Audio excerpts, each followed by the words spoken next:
these computers, etc., table, probably this keeping 25 centimeter is too sharp. And other than that, it has given us a cervical spondylitis. So those people will find it too difficult to adjust with the +4. Second, a person of my status of the height and health probably may be happy with +4 to some extent. But a tall person who has a long hand, probably it will be too difficult. So if you are choosing this thing, then personality and other factors should also be considered to go with the +4 or +3. I find most of the patients are highly comfortable with the +3. +4, reading may be better, but the intermediate vision goes something like too bad. It is already covered. I never prescribe that there is a 100% freedom from the glasses. It's a relative what goes there. One has to identify what to understand by halos. Ring halos, how big it will be there, how to ignore it. And night driving, we are not the frequent drivers, but if somebody is having too much exposure, then he has to be explained. Most of the people, they adjust with these color halos substantially. It's a mindset which gives good this thing. Ritika has already covered the axis location. Most of us are still doing. I would like to say that when you see on the slit lamp or sitting position, and when the patient is on lying, probably there is a rotation of cyclo-rotation of around 7 degrees or so. So that is very, very crucial when you are planning your surgery. That better to do it on the slit lamp if you don't have the too high.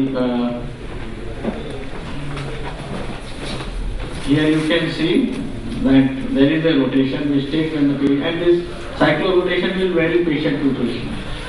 Even you touch the lips, there will be the rotation there. So when you are putting a speculum, it will change. So it is always better that you mark your axis before the patient coming on the table and then you titrate it again. So that is why I put the mark on the lid also. That gives you the impression how much the rotation has taken place. Calculation, not a big issue. It is readily available. Online calculators you have. Topography is very important. Nothing to add on this. This was a case which had a posterior polar type. To choose a posterior polar, you have to be very confident and foolish also if it goes back. I had explained this. It might have a problem, but since he was a young individual, and all remember their first love, so this is my first case. So I always show it. As Dr. Chawla mentioned, you are getting the soft cataracts, but in India you get all kind of cataracts. Right from soft to too hard pseudo exfoliation, and they will also ask for it.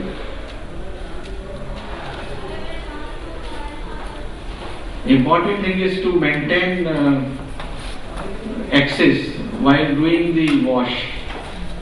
That is very, very important. When you do the visco removal, that time the IOL tends to move, and that is why I just keep a tip on the IOL tip on the IOL and do a vigorous wash rather than going behind the lens and do it.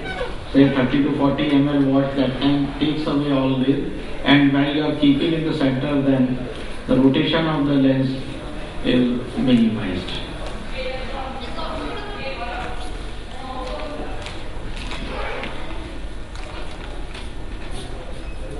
If you have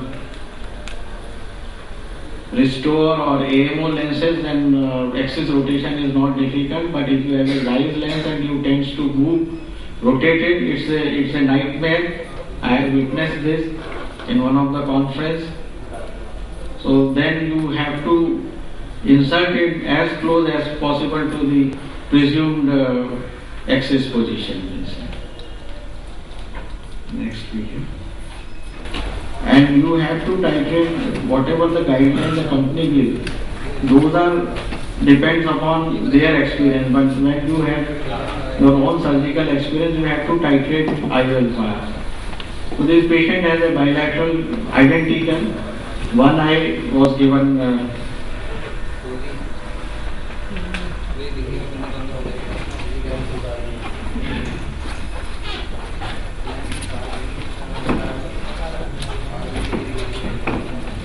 this is plate haptic IOL.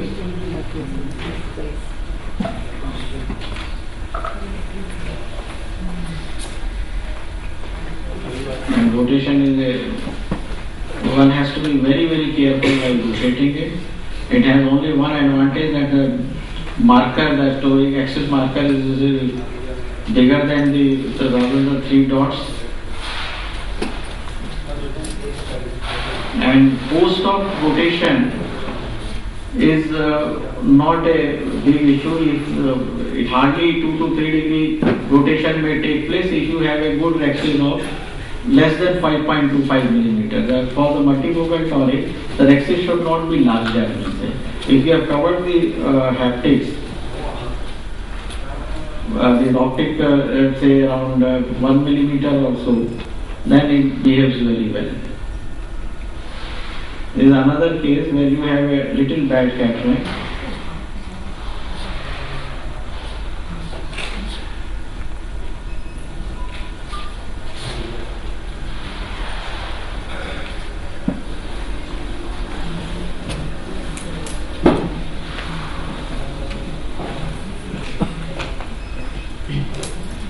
The hard cataract.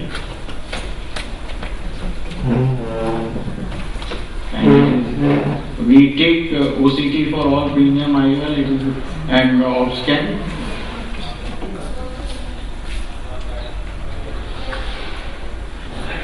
Then you have a back plate.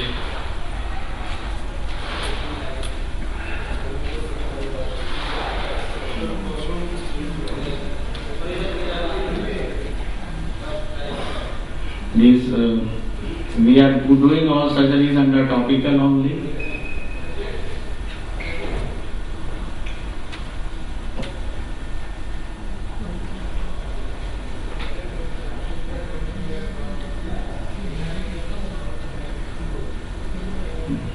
This is the problem with the hydrophobic, it takes time.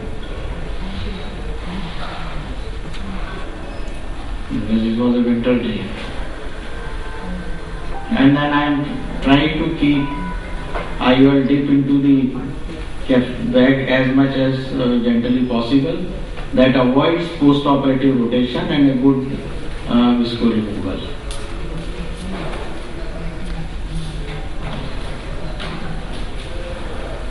Presentation. Any comments, any suggestions? We have a few more minutes with us.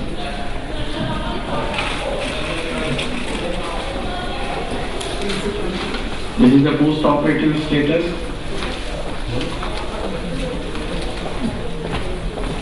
Relative contraindications of traumatic cataract. It depends upon the pupil. If you have a good reacting pupil, central circular, you can go ahead. Otherwise, these are the problems. Pediatric cataract, after 5 years of age, yes, you can think of it. Less than 5 years, not recommended. You may have the... Now, word about PCO. PCO, with the premium IOL, our recommendation is to do the early yagging rather than waiting to become, because of the contrast sensitivity is disturbed in multifocal. Then these PCOs are going to disturb vision more. So now in all multifocal toric, after 3 months I am doing yag. And I don't wait till it starts becoming, because then distortion of vision, quality of vision is a main issue. IOL power calculations, constraints of the IOL master has been taken care. We have to titrate and whatever the A constant was given by the Zeiss and Alcon, we have modified and we have suggested. Now they have come out with those modifications and we are getting the excellent results on our all multifocal toric cases. And this I always say, to combine these two are too difficult, but if you learn this, probably the best thing to have in the life. Thank you very much.